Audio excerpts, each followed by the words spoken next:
Praise the lord. ఈరోజు దేవుని వాగ్దానము. స్తుతియాగము అర్పించువాడు నన్ను మహిమపరచుచున్నాడు. నేను వానికి దేవుని రక్షణ కనపరచునట్లు వాడు మార్గము సిద్ధపరచుకొనెను.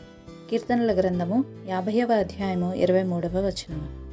ప్రియమైన సహోదరి సహోదరులారా, మన దేవుడైన యెహోవాను స్తుతించుట మంచిది. ఆయన అధిక శక్తి గలవాడు. ఆయన జ్ఞానమునకు మితి లేదు. ఆయన చేయు కార్యములు ఎంతో గొప్పవి. ఆయన ఆలోచనలు ఉన్నతమైనవి. ఆయన కలుగజేసిన దూత సైన్యములు, సూర్యచంద్ర నక్షత్రములు, ఆకాశ మహాకాశములు, సర్వ సృష్టియు నీతిమంతుడైన దేవుణ్ణి ఆరాధిస్తున్నాయి. అటువంటి ఆరాధనాపూరితమైన జీవిత విధానాన్ని ఆయన బిడ్డలమైన మనమందరూ కలిగి ఉండాలని దేవుడు ఆశిస్తున్నారు. కావున ప్రియులారా, మన పట్ల దేవుని యొక్క శాశ్వతమైన ప్రేమను, విశ్వసనీయతను గుర్తించి ప్రతిదినం కొనసాగుతున్న ఆయన సంరక్షణకు కృతజ్ఞతాస్తుతులు తెలియజేయుదాం.